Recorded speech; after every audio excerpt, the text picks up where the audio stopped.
कल last class में हम लोगों ने कुछ जीपी के प्रॉब्लम्स पढ़े थे। काफी अच्छे प्रॉब्लम्स हम लोगों ने पढ़े थे। आज हम लोग कुछ और नए टॉपिक के साथ आए हैं। टॉपिक का नाम है sum of n terms of GP.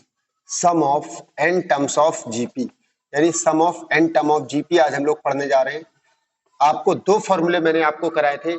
एक फॉर्मूला आपका कराया था S N equal to A R to the power N minus one by R minus one, और दूसरा फॉर्मूला कराया था S N equal to A one minus R to power N upon one minus R. ये दोनों ही फॉर्मूले मैंने आपको proof कराए थे।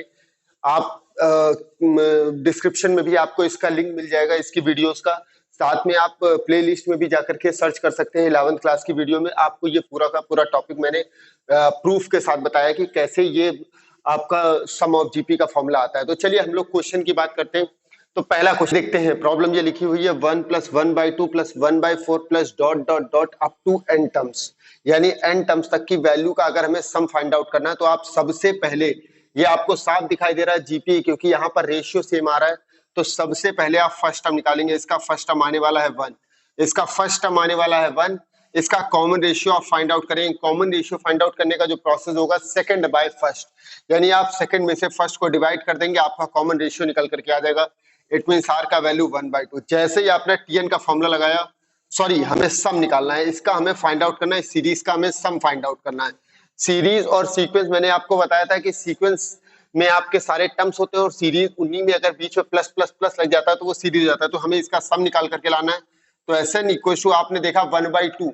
अब आप चेक कर सकते हैं 1/2 1 से बड़ा है या छोटा। तो 1/2 1 से छोटा है क्योंकि 0.5 आता है। आपने फॉर्मूला लगाया A 1 minus R to power N upon 1 minus R. जैसे ही आपने इसको सॉल्व किया, ए के प्लेस पे 1 रखा, 1 minus 1/2 to the power N, और यहाँ पे आपका आंसर आ गया 1 माइनस 1/2। जैसे ही सॉल्व किया 2 × 2 - 1, इट मींस 1/2। ये 2 आपका ऊपर आ गया, बन गया 1 माइनस 1/2 की पावर। एंड देखिए कितना इजीली क्वेश्चन का आंसर आपने निकाल लिया। आपके पास सम का फॉर्मूला था, आपने A first term find out किया, R common ratio find out किया, और उसके बाद S N equal to A 1 minus R to power N upon 1 minus R आपने पुट किया। आपका आंसर आपके सामने आ चुका है। आइए नेक्स्ट प्रॉब्लम लिखी हुई है आपके सामने। How many terms of series 1 + 3 + 3 square plus dot dot dot must be taken. कितने टर्म्स इस सीरीज में लिए जाएं जिससे इसका सम 3280 आ जाए। काफी सिंपल क्वेश्चन है। आपने क्या करना है, S N equal to 3280 given है, आपको फर्स्ट टर्म फाइंड आउट कर लेना। फर्स्ट टर्म यहाँ पर 1 आ जाएगा और कॉमन रेशियो आ जाएगा 3/1। इट मींस कॉमन रेशियो आपका आ जाएगा 3। आपने ए के प्लेस पे 1, आपने फर्स्ट टर्म 1 फाइंड आउट कर लिया, आर के प्लेस पे 3/1 3 आ गया। अब आपने फॉर्मूला लगाना है एसएन का। एसएन का फॉर्मूला होगा A R to the power N minus 1 upon R minus 1 equal to 3280। जैसे ही आपने इसको सॉल्व किया, ए के प्लेस पे 1 आपने पुट किया, आर के प्लेस पे 3 to the power N minus 1 upon 3 - 1 equal to 3280। जैसे ही आपने देखा तो 3 टू पावर एन माइनस 1, ये 3 - 1 2 होगा, इधर जाएगा इनटू होगा, 3280 इंटू 2। जैसे ही आप सॉल्व करेंगे ये बन जाएगा 3 to the power N minus 1 और 6560।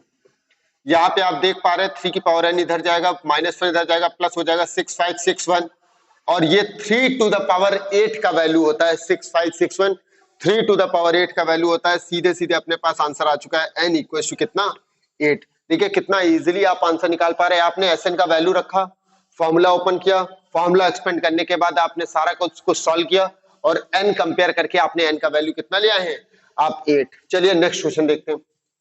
Equal to 1 to 10 2 + 3 to the power k। आप इसको जैसे ही अलग अलग करेंगे ये दिखाई देगा समेशन k इक्वल टू 1 से 10 2 plus summation k equal to 1 से 10 और 3 टू द पावर k। आपने इसको अलग अलग कर लिया, समेशन k इक्वल टू 1 से 10 2 plus summation k equal to 1 से 10 3 टू द पावर k। ये सीरीज के इस तरह के क्वेश्चंस आते हैं, ठीक है। तो आप ऐसे इसको सेपरेट कर सकते हैं, अलग अलग कर सकते हैं दो पार्ट्स में। जैसे ही आपने अलग अलग किया तो ये 2 सिंपल ही रहा। अब ये 2 जो है वो ओपन होगा, अप टू 10 टर्म्स तक ये 2 ओपन हो जाएगा आपका। और इसे जब आप ओपन करेंगे तो 3 टू द पावर 1 k का वैल्यू 1 से 10, यहाँ पर k नहीं था इसलिए 2 + 2 + 2 + 2 ओपन होता चला जाएगा। और यहाँ पर भैया 3 की पावर k है तो 3 to the power 1 plus 3 to the power 2 plus 3 to the power 3 plus dot dot होता चला जाएगा। यहाँ पर भी 10 टर्म्स तक ही बात होगी। अगर हम इसकी बात करें तो 2 को अगर हम 10 टाइम्स प्लस करते हैं तो इसका डायरेक्ट आंसर आने वाला है 2 × 10। और प्लस जब हम इसकी बात करेंगे तो फॉर्मूला आने वाला है A R to the power n minus one. यहाँ पर a का वैल्यू आप 3 कर सकते हैं, r का वैल्यू 3 स्क्वायर अपॉन 3 3 आ जाएगा। a का वैल्यू यहाँ पर 3 आ जाएगा, r का वैल्यू 3 आ जाएगा और n के प्लेस पे आपको 10 रखना है। फॉर्मूला बन करके आ जाना है A R to power n minus one, A R to power n minus one upon r minus one, ये आपका फॉर्मूला होता है। जैसे ही आपने 2 10 20 किया, a के प्लेस पे आपने 3 रखा, r to the power n 3 to the power n के प्लेस पे हम 10 रख सकते हैं, minus one upon 3 minus one. जैसे ही आपने सॉल्व किया 20 आएगा, ये 3 अंदर इंटू करेंगे, 3 into 3 to the power 10, 3 to the power 11 हो जाएगा और ये 3 इसके साथ भी इंटू होगा, 3 बन जा 3 हो जाएगा, 3 माइनस वन 2 आ जाएगा। जैसे इसको सॉल्व करेंगे 20 टू जा 40 plus 3 to the power 11 minus 3 upon 2 आ जाएगा। इसे 40 minus 3 37, 37 plus 3 to the power 11 upon 2। ऐसे आपको सॉल्व करना है, ऐसे क्वेश्चन।